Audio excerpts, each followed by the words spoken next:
অটোক্যাডে 5 ফিটের double door তৈরি করে দেখাবো। সর্বপ্রথম একটা লাইন নিবা, এল লেখে ইন্টার। লাইনের শর্টকাট কি? এল লেখে ইন্টার। এই পয়েন্ট থেকে 5 ফিট, ওকে। তারপর 5 ইঞ্চি নিয়ে নাও।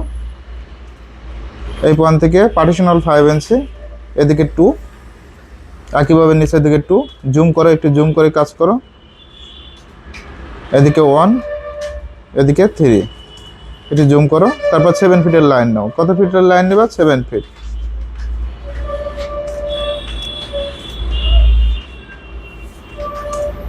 এই পাশ থেকে লাইন নাও 7 ফিটের, ক্লোজ করে দাও।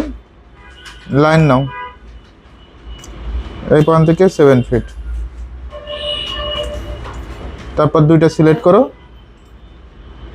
দুইটা সিলেক্ট করে মিরর করে দাও। এমআই লেখে এন্টার। কি লেখে এন্টার? এমআই। মিড পয়েন্ট ধরো, জাস্ট ক্লিক, নো। তারপর সার্কেল নাও দুইটা, সি লেখে এন্টার। এই পয়েন্ট থেকে মিডলে ক্লিক করো, মিড পয়েন্ট। আবার এই পয়েন্ট থেকে মিড পয়েন্টে ক্লিক করো।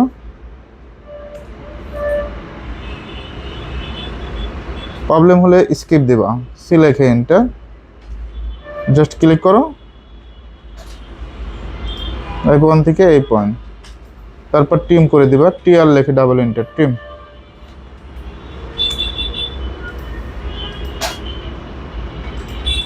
টিম করে দাও।